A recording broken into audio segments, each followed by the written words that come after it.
Suku Sunda, asal-usul, sejarah, dan wujud kebudayaannya suku Sunda. Dewasa ini, pasti Grameets sudah tahu jika Indonesia memiliki begitu banyak suku bangsa yang tersebar di seluruh wilayah dari Sabang hingga Merauke. Suku-suku tersebut sudah ada sejak dahulu kala, bahkan sebelum Masehi dan berkembang hingga detik ini. Salah satu suku besar yang ada di negara kita adalah suku Sunda yang mayoritas mendiami daerah Jawa Barat dan Banten. Bahkan saking besarnya, menurut sensus penduduk yang dilakukan pada tahun 2003 pun menyatakan bahwa populasi suku Sunda di Indonesia mencapai jumlah 34 juta jiwa. Meskipun mayoritas suku ini ada di sebelah barat Pulau Jawa, tetapi persebarannya mencapai wilayah Lampung hingga Jakarta juga. Lantas, bagaimana sih asal-usul dari suku Sunda itu? Bagaimana pula wujud kebudayaan dan kesenian dari suku yang kerap disebut sebagai Tatar Pasundan ini? Supaya Grameets tidak penasaran akan hal-hal tersebut, yuk simak ulasannya berikut ini.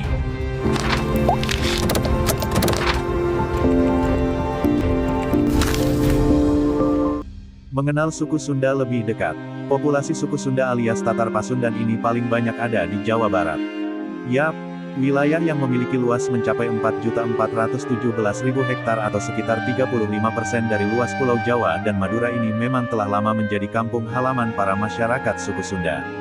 Jika masyarakat pada umumnya menyebut suku ini dari Jawa Barat, maka masyarakat suku Sunda sendiri justru menyebut wilayahnya dengan istilah Tatar Sunda alias Dataran Sunda.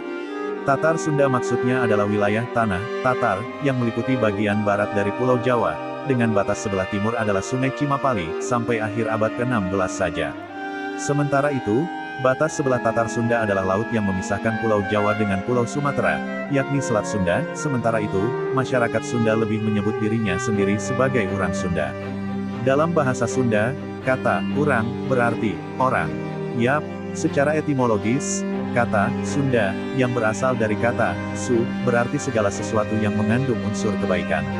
Sedangkan menurut bahasa Sanskerta, kata Sunda terbentuk dari kata sun, yang berarti bercahaya dan terang benderang. Ada juga dari bahasa Kawi yang menyebutkan bahwa kata Sunda ini bermakna air, daerah yang banyak air atau subur, waspada. Istilah Sunda pun juga ditemukan dalam buku berjudul The Commonwealth Atlas yang diterbitkan oleh majalah Time pada tahun 1980. Kala itu, Sunda Islands Kepulauan Sunda, digunakan untuk menyebut seluruh kepulauan yang ada di Nusantara ini. Bahkan ketika zaman penjajahan lalu, pihak Portugis dan Belanda pun membagi wilayah Nusantara ini menjadi dua gugusan kepulauan, yakni Kepulauan Sunda Besar dan Kepulauan Sunda Kecil. Mata pencaharian. Grameets pasti sudah tahu bahwa sebagian besar wilayah Jawa Barat ini penuh dengan area perkebunan, terutama kebun teh. Itulah mengapa, masyarakat suku Sunda umumnya memiliki mata pencaharian sebagai petani alias bercocok tanam, karena kebanyakan masyarakatnya memang enggan merantau atau hidup terpisah dengan kerabatnya. Kian hari, masyarakat suku Sunda pun beradaptasi dengan kecanggihan zaman dengan beralih profesi yakni mendirikan usaha percetakan, kafe, hingga warung mie instan Warmindo, dan bubur kacang ijo, Burjo. Nyatanya, keberadaan Warmindo dan Burjo ini justru laris diminati oleh masyarakat dan bahkan telah menyebar di seluruh wilayah Pulau Jawa, terutama di sekitar daerah kampus. Sistem kekerabatan. Pada dasarnya, setiap suku di Indonesia ini memiliki sistem kekerabatan yang berbeda-beda. Nah, pada suku Sunda ini sistem kekerabatan lebih bersifat bilateral alias garis keturunan dapat ditarik dari pihak ayah maupun ibu. Hampir sama dengan sistem keluarga lainnya, ayah akan bertindak sebagai kepala sekaligus pemimpin keluarga. Untuk menyebut hubungan kekerabatan, baik secara vertikal maupun horizontal, suku ini menggunakan sistem pancakaki. Sejarah singkat suku Sunda, dilansir dari sejarah suku Sunda yang ditulis oleh Roger L. Dixon pada tahun 2000, menyatakan bahwa sebenarnya tidak ada yang tahu pasti kapan, dari mana, dan bagaimana masyarakat suku Sunda awal menetap di wilayah Jawa Barat. Kemungkinan terjadi pada abad pertama Masehi, yang mana terdapat sekelompok kecil suku Sunda tengah menjelajahi hutan-hutan pegunungan dan melakukan tradisi tebas bakar untuk membuka hutan. Bahkan menurut sejarawan Bernard Flecke, menyebutkan bahwa pada abad ke-11, wilayah Jawa Barat justru menjadi daerah yang paling terbelakang di Pulau Jawa. Sementara kerajaan-kerajaan besar bangkit di wilayah Jawa Tengah dan Jawa Timur, tetapi di Jawa Barat hanya sedikit yang berlaku demikian. Jika membahas tentang pengaruh Hinduisme bagi masyarakat Sunda, maka jawabannya adalah adanya pengaruh dari Jawa. Meskipun sejarah besar yang masih diingat oleh masyarakat Sunda dan Jawa adalah Perang Bubat, yang terjadi antara Kerajaan Majapahit dengan Kerajaan Sunda, tetapi tetap saja tidak menutup kemungkinan bahwa Jawa banyak berpengaruh pada kehidupan suku Sunda. Sebelum Belanda datang ke Indonesia pada 1596, agama Islam telah berpengaruh secara dominan di masyarakat Sunda, bahkan di antara kaum ningrat dan pemimpin masyarakat. Hal yang menonjol dari sejarah suku Sunda adalah hubungan mereka dengan kelompok-kelompok lain. Secara historis, suku Sunda tidak memainkan suatu peranan penting dalam urusan-urusan nasional. Beberapa peristiwa yang sangat penting telah terjadi di Jawa Barat, tetapi biasanya peristiwa-peristiwa tersebut bukanlah kejadian yang memiliki karakteristik Sunda. Wujud kebudayaan suku Sunda. Menurut Kuncharaningrat, 1990, definisi dari kebudayaan adalah keseluruhan sistem gagasan, tindakan, dan hasil karya manusia yang dilakukan dalam rangka kehidupan bermasyarakat untuk dijadikan sebagai milik sendiri dengan cara belajar. Singkatnya, kebudayaan itu pastilah memiliki tiga perwujudan, yakni gagasan atau ide, tindakan atau aktivitas manusia, dan hasil karya manusia yang dapat dilihat secara kasat mata. Masyarakat suku Sunda tentu saja memiliki tiga perwujudan kebudayaan tersebut dan masih eksis hingga sekarang ini. Nah, berikut uraiannya. Berwujud ide atau konsep, Sunda Wiwitan. Pada dasarnya, Sunda Wiwitan ini adalah bentuk kepercayaan atau agama lokal yang berkembang di tanah Pasundan. Sama halnya dengan agama lokal lainnya yang begitu melekat pada sistem kepercayaan berdasarkan tradisi leluhur, pandangan hidup, dan praktik persembahan yang dilakukan oleh masyarakat tertentu. Nah, dalam kepercayaan Sunda Wiwitan ini, masyarakat mempercayai adanya kehadiran kekuasaan tertinggi yang disebut sebagai Sang Hyang Kersa atau Gusti Sikang Sawiji Wiji, Tuhan yang satu atau tunggal.